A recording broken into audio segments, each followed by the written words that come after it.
Hello, everyone. Hope everyone's doing well. Well, this is Saturday, and I got in an Avis Titanium 64, or a 64 Ti 50. I believe Lockmania said he was having a problem getting his open. This one looks like it was made in Germany. Nope, made in China. But I want to try to do an out-of-packet pick on him later on. I also have this little guard that Murloc 68 fought with a guard. This is a little tiny one.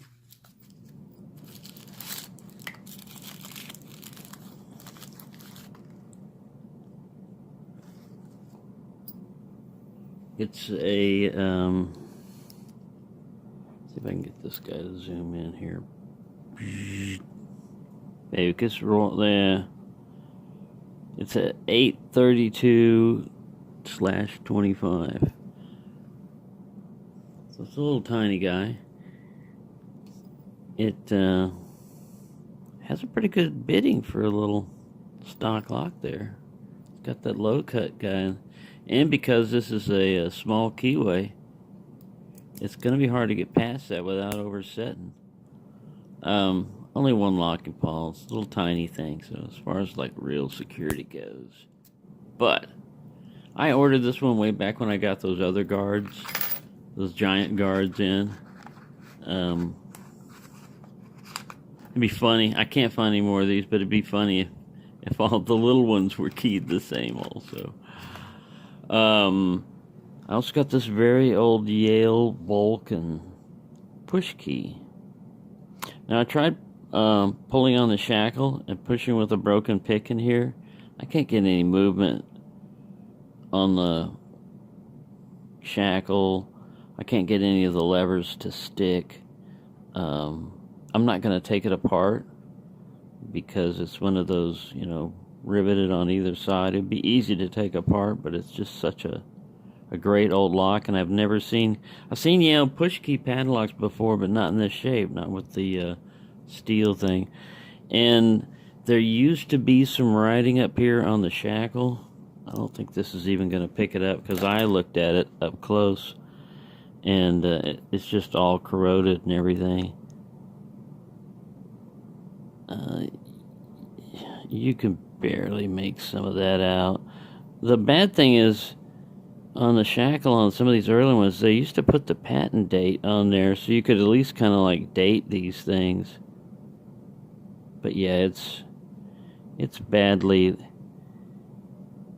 I don't know, it's like the stuff like delaminated over time. Or anyways, it's cool. It's got a little Vulcan there with like an anvil. So we got that, and then this is mostly the rest of the story is going to be about, is this Reese padlock. Because it's a nice solid shape, only one locking pawl. I got in there and tried to shim it, and I can't. And you can see the little Bible in there for that thing, so you're not going to find any little plugs. It's kind of a mystery to me how they have this retained, how they have that Bible retained. There's probably a pin around here somewhere. Anyways, I'm not going to take it apart, but I was looking at this, and I've never seen, let me see if I can get this to zoom in and show the outline of that. I've never seen one look like that, and that, you see there's no lip there? That means this thing is shimmable, but I had a hard time getting a shim in there. Also, this thing, even though it doesn't look like it, it's got a pretty wicked little warding down there. You have to go off that little ledge. You get a small enough pick in there, you can go in the center. I wasn't able to pick it open. I wasn't able to get much movement on the core or anything. So whenever I'm messing with antique padlocks and stuff, I like to try to go back and get some history. And in my effort to get the history, of Reese padlocks, I came upon an interesting law case, and I'll leave a link to the law case. But Slaymaker, we have a little story here for you, so you better get your cookies out or whatever. I made a batch of cookies earlier. Slaymaker and Reese both made padlocks in the same town, and they were in competition with each other.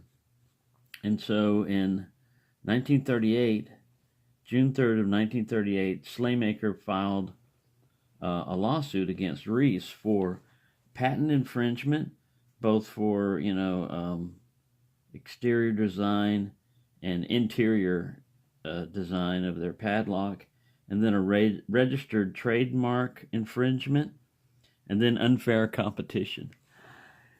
So the judge made this ruling on this case, and in his decision, I read through it, and it's a pretty interesting read. He goes through and describes the operation of padlocks and everything, and he was looking at the different patents that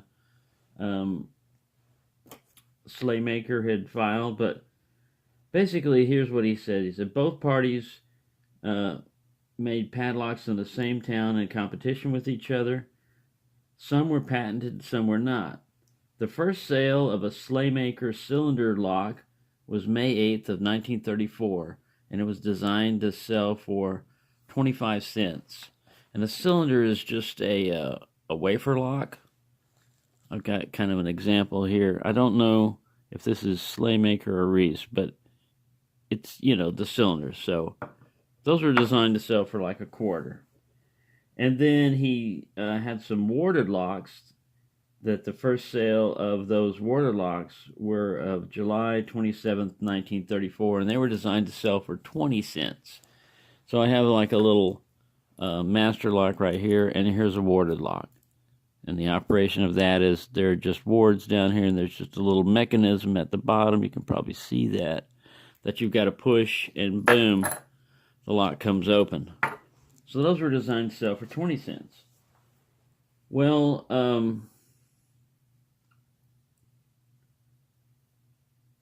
late in 1935 or 1936, Reese brought out two locks closely resembling Slaymaker in mechanical design and outward appearance.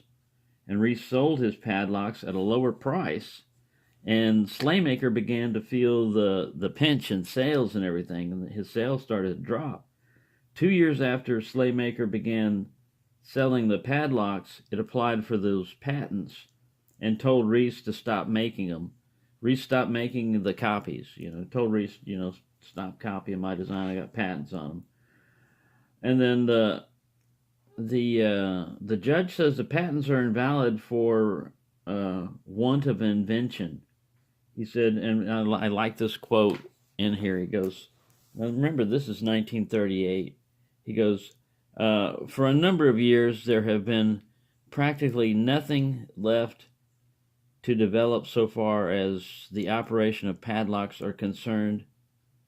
So this case is dismissed. Basically, the patents, there is no patent infringement because you didn't invent anything new. And he cites a case of Frame and other padlock manufacturers that used warded designs and disc tumbler designs and stuff like that. And the other thing he was trying to do was this trademark, and he was trying to say on Slaymaker it said disc tumbler made in USA. And he said you can't patent a description of the device. And he says also you can't patent the shape. He said, other than square, oblong, or circular, there's not much other shapes that you can do with padlocks, and it would be very unfair to make to patent the shape of an oval padlock and say like Wilson Bahana, we got the oval padlock shape down and nobody can copy that. You got to come up with something else. And the judge said that would be that would force the competing designs to come up with odd and impractical kind of fantastic shapes. And in my mind, I just popped up with, like kind of a grenade-shaped padlock that, You know, we got a patent on this shape and you can't have it. Anyways, that was kind of cool. I just thought I'd bring that up to you and just give you a little update on the new locks that came in. I didn't go research too much on Reese beginning, other than I know in the 60s it was acquired by Wattlebury or Walsco, you know, the Reese manufacturing company. But back then there was a little competition, a little war, and he was feeling the pinch because I believe Reese came out with using zinc instead of some other cast iron or something else, you know, and he came up with a cheaper way of making it, and the judge said, hey, you know, that's why it's called capitalism, you know. You compete with each other, and you can't just sit there and say, he's copying me because it's a rectangular shape, you know. He said, now, yeah, if you had something like, other than made in USA and the description of it, you know, like if you had your actual name up on there and he was trying to make them under the same name but sell them cheaper, you know, that would be one thing. But as soon as the Slaymaker told Reese, you know, cut it out, I've got patents and everything, he stopped making them, you know.